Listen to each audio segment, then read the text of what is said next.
السلام عليكم، مرحبا بكم فيديو جديد. نتمنى تكونوا كلكم بخير وعلى خير. اليوم ان شاء الله غادي نشارك معكم بريوات تيجو رائعين، وغادي نحضر معكم حتى الورقه. نتمنى ينال الاعجاب ديالكم. تابعوا معايا المقادير وطريقه التحضير. في مقادير العجين عندي 5 الكيسان ديال الفورس، درت معاهم شويه الملحه وملعقه ديال الزيت. صافي كنجمع هاد العجين. هزت ليا بالعبار كاس ونصف ديال الماء يكون بارد عادي. صافي من بعد ما جمعت العجينه دلكتها شويه، كنديرها في السلوفان وكنخليها ترتاح. هنا غادي نحضر الحشوه. كندير زيت البلديه في المقله، وكندير معها 2 بصلات اللي مشلطين مزيان. كنخليها تشحر شويه، وغادي نضيف عليها القرعه الخضراء والجزر اللي حكيتهم في الجهه الغليظه. كنخليهم حتى هما يتشحروا. صافي وغادي نضيف التوابل. ضفت شويه الملحه، شويه ديال الابزار، وشويه ديال السودانيه، نصف ملعقه ديال البابريكا تحميره، وشويه ديال الكمون. وغادي نضيف عليهم اللحم مفروم، وكنشحر هاد الحشوه مزيان. صافي ملي كيطيبوا دوك المكونات كنضيف فيها الزيتون اللي مقطعاه مزيان والمعدنوس. صافي وكنحيدها من فوق النار. كنضيف عليها الشعريه الصينيه اللي رطبتها في المطايب وصفيتها. صافي ضفتها عليهم، كنخلطها معاهم وكنخلي الحشوه تبرد. العجينه من بعد ما ارتاحت، صافي غادي نشكلها قريصات صغار.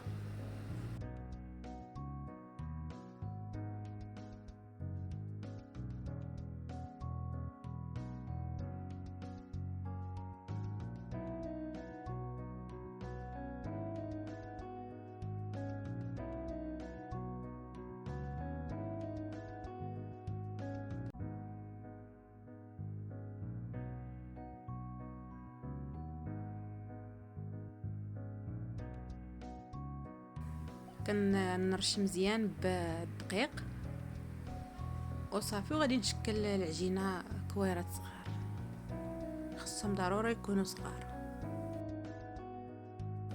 من بعد ما ساليت كنرش عليهم من الفوق الدقيق الفورس، وصافي غادي نغطيهم بالسلوفان ومباشره نبدا نخدم بهم.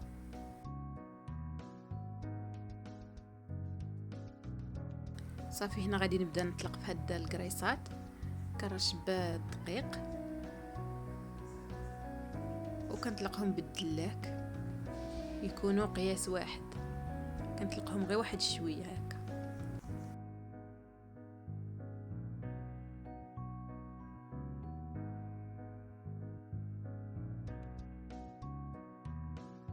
من بعد ما طلقت دوك القريصات كاملين كنبدا ندير كل 4 مع بعضياتهم.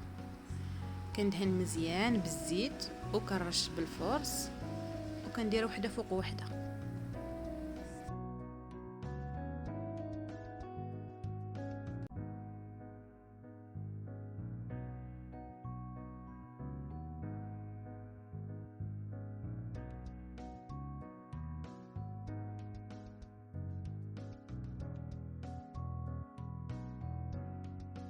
صافي من بعد ما ساليت غادي نطلق هاد الربعه الاولين، نطلقهم بالدلاك مزيان.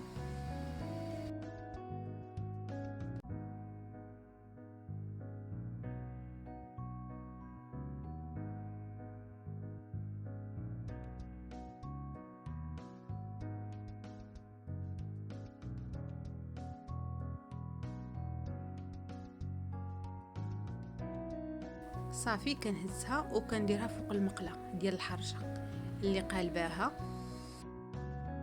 مسخناها من قبل على نار مهيله. ضروري هاد الورقه طيب على نار مهيله بزاف. صافي كنبدا نقلب فيها على هاد الشكل غير كنحطها وكنولي نهزها.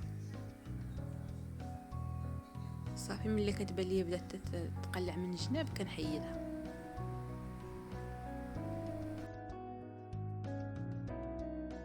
من بعد ما طيبت الكميه اللي عندي كامله، خديت هكا تبصيل باش تجيني الورقه مقاده وكنقطعها من الجناب.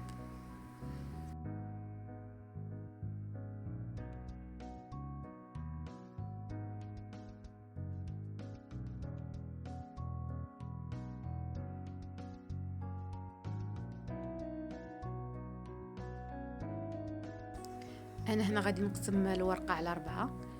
جاوني صغيورين، الا بغيتوهم يجوكم كبار قسموا الورقه على 3.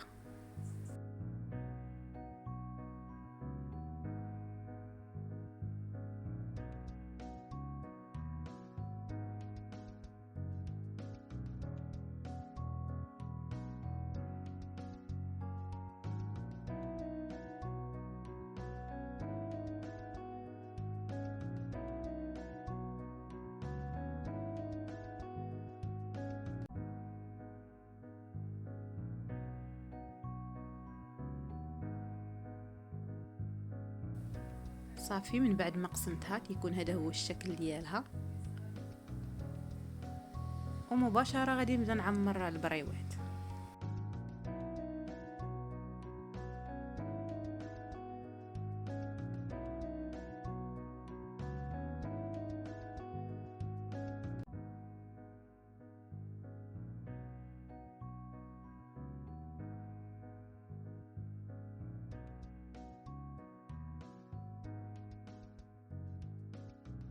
صافي كنحط الحشوه في الوسط وكنطويهم على هذا الشكل.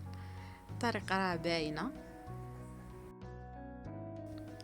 صافي وغادي نستمر بنفس الطريقه، مخلطه الدقيق مع شويه ديال الماء، وكنلصق به هذوك البريوات باش ما يتحلوش من الجناب، ضروري باش ما يتحلوش.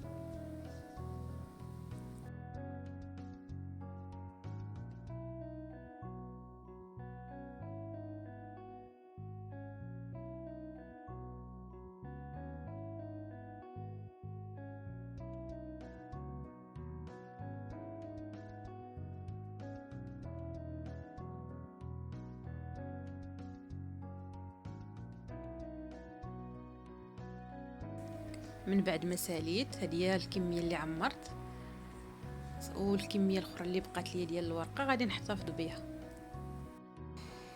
كنستفهم في الصينيه ديال الفران. كناخذ بيضه، درت معها شويه ديال التحميره، كنخلطهم مزيان وكندهن هاد البريوات من الوجه ديالهم.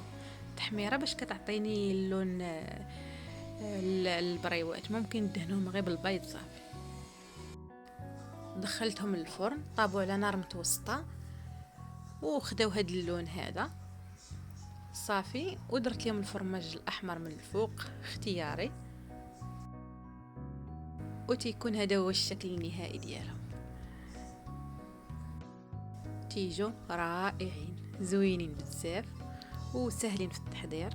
نتمنى ينالوا الاعجاب ديالكم. الى عجبوكم كيف العاده ما تنساوش ديروا جيم. شكرا بزاف على المشاهده، ونتلاقاو في فيديو جديد ان شاء الله.